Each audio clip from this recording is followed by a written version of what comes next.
Guys, I know I was wrong in my prediction, but this is so funny. Almost everyone before the season was like, the Clippers have dogs, championship pedigree, they have players who show up in big moments, they are better than the Lakers, defensive specialists. Well, they just squandered a 3-1 lead over the Nuggets, and they're going home. Both superstars combined for just 24 points on 10 of 38 shooting from the field, 4 from 18 on threes, and had 2 worst plus-minus ratings on the team. But let's not dwell on the losers. Let's instead talk about the future. Hey guys, Purple Prince here, and we have found out the 2 best teams from the West who will battle for the chance to go to the NBA Finals, and it will be the first-seeded Los Angeles Lakers against the third-seeded Denver Nuggets. Both teams met 4 times during the regular season, and the Lakers won 3 of those games. The Lakers' trip to the West Finals I'd say was pretty easy. First, they ended the Trailblazers' bubble dreams in 5 games, and then they did the same to the Rockets. I did say it could go 5 games, but most likely it will be 6. It did go 5. Nevertheless, it was pretty easy. At least it looked like that. The Rockets won game 1, but after that, it was all over. Houston ran out of players. Because of Daniel House's great concern for safety, taking multiple COVID tests privately in his room, to not endanger others, obviously. Anyway, the Lakers had their 2-headed monster in LeBron and AD. Both superstars averaged a double-double. Kyle Kuzma and Rajon Rondo were 2 other players who scored in double-digit points. And let me just say how excellent Rondo was. His defense, passing, and he shot 44.4% from the 3. Playoff Rondo, what else can I say? A lot of players contributed. Markieff Morris, Danny Green, Caruso. This wasn't a series for the Lakers bigs since both JaVale and Howard played very little. In the series versus Houston, the Lakers shot 51% from the field and 37.7% from the 3. Throughout the whole 2020 NBA playoffs, the Lakers have shot 49.6% from the field and 35.9% from the 3. They've also averaged 114.1 points per game, which is the best result from the remaining teams. They also had some great moments on defense in this series, and their defense as a whole has picked up significantly since the start of the bubble. In total, they've allowed their opponents to score 105.2 points on them, which is the 3rd best result, right behind the 2 finalists in the Eastern Conference. They have held their opponents to just 43.2% shooting from the field, the 2nd best result from the remaining playoff teams, and 37.3% from the 3, which is the worst out of all the teams.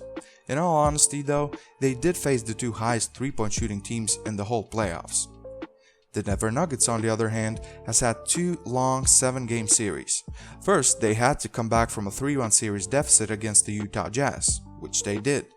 And then, just tonight, they completed their comeback against the championship favorites, the LA Clippers, also from 3-1 series deficit. This time though, Game 7 wasn't really close in the final moments, but it was a great comeback nonetheless, and they're the first team in NBA history, if not mistaken, to complete 2 of these type of comebacks during one playoff run. Amazing story. In the series against the Clippers, the Nuggets' 2 best players were the usual suspects, Nicola Jokic and Jamal Murray. Jokic averaged 24.4 points, 13.4 rebounds, and 6.6 assists. In Game 7, he had a triple-double with 22 rebounds and 13 assists. Jamal Murray averaged 22.6 points and 6.4 assists. In Game 7, he exploded for 40 points and hit 6 3-pointers. 3 more Nuggets averaged or were very close to averaging double-digit points. In the whole series against the Clippers, the Denver Nuggets averaged almost 104 points per game on 46.5% shooting from the field and 35.8% from the 3. Throughout the whole playoffs so far, the Nuggets have averaged 106.8 points per game, that is the worst result out of all remaining teams. They've shot almost 46.5% from the field, the 2nd best result, and about 39% from the 3, the best result. They held the Clippers to 103.1 points per game and just 44.8% from the field and 33.3% from the 3. Throughout both series, their opponents have scored 108.3 points per game and shot about 46% from the field and 34% from the 3. Again, this stat is somewhat misleading because of some high-scoring games against Utah early in the playoffs. So what can we expect? Well, first of all, this should be a great series. The Lakers have dominated their opponents while the Nuggets have been completing great comebacks, historical comebacks. Both teams deserve to be here, and both teams are the best the West has to offer. But what about the keys to the series? Okay, let's go over them. First key, and this is the key, the absolute most important thing in this series, right here on Purple Prince YouTube channel. Like, share, subscribe. Listen, if you're the Lakers and you play really good, just don't go 3-1 up on the Nuggets. Just don't. So far, 2 teams have done that and 2 teams have failed. If you're up 3-0, just win the damn game 4. If you're up 2-1, lose it. Whatever. Let it be 2-2. Just whatever you do, don't be up 3-1, because there's a great chance you can lose that lead. Rest versus rust. The good old rest versus rust debate. What should you want more? Extra days of rest? Or if you have played well, it's better just to play the next one right away? Well, the Lakers have had some extra rest these playoffs, and both times after some extended rest, they've lost the next game. The last game for the Lakers was on September 12th. The first game in the series is on September 18th. That means 6 days without basketball. Meaningful basketball. Denver, on the other hand, will have just 2 days of rest. Is that good? They have been playing some great basketball lately. Will it continue, or will they be a bit gassed? Is playoff Rondo something that can be repeated? We know the guy shows up, but at this point in his career, is it for 1 series, 2 series, the whole playoffs? The Lakers will need him. He was superb against the Rockets, and his defense and experience will be very important against someone like Jamal Murray. And if he scores and keeps shooting threes the way he did against the Rockets, even better. The Lakers' bigs. In the series against the Rockets, the Lakers really couldn't use their bigs to their full potential. They needed players who are more mobile, better shooters. Now, against Denver, they will have to use their bigs more. They have 2 more quality big guys besides Anthony Davis, and Denver isn't as quick as the Rockets were. The Lakers can use some of that inside presence more. Nicola Jokic versus Anthony Davis. Jokic was excellent against the Clippers. His performance was astonishing, amazing, and I could put so many other words here. But in this series, he will have to go up against Anthony Davis.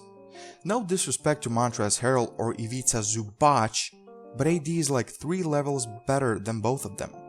The task of scoring inside will be much harder for him in this series. He can step out and hit a 3, but so can Anthony Davis. This will be a very interesting matchup, which I think AD wins because of his superior defense. Who takes on guarding Jamal Murray? LeBron could guard him some, but most likely it will be someone like Rondo, Caruso, or even Danny Green who guards him most of the time.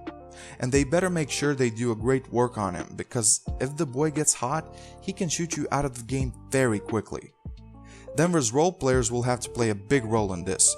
I give the star advantage to the Lakers. They are just better and more experienced two-way players. This means the Nuggets role players will have to be better than the Lakers ones. Gary Harris most likely will have the daunting task of guarding LeBron. Good luck with that. Michael Porter Jr. will need to provide some scoring from the outside, and can Paul Millsap have a great game or 2 again? Denver has many good, young, and veteran options who will need to contribute to winning the series. On the Lakers side, I already talked about Rondo, others, Danny Green, Caruso, KCP. I think JaVale and Dwight will make some very important contributions as well. And Kuzma, what better time to get hot than before a potential NBA Finals matchup?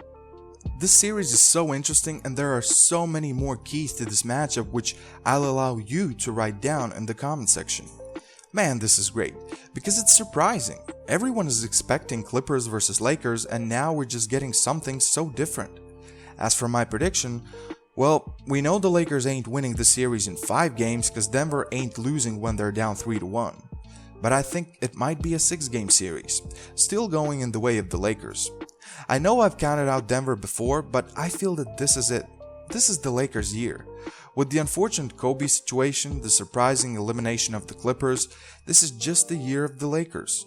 And the Nuggets have played way more than the Lakers, and the fatigue will just show up a bit. So my prediction, the Lakers take the series in 6 games and go on to the NBA Finals. What is your prediction? What are you looking for in this series? Any great key matchups you have in mind? Write down all your excellent thoughts in the comment section. Please like, share, and subscribe to the channel. Thanks. This is Purple Prince, and I'm out.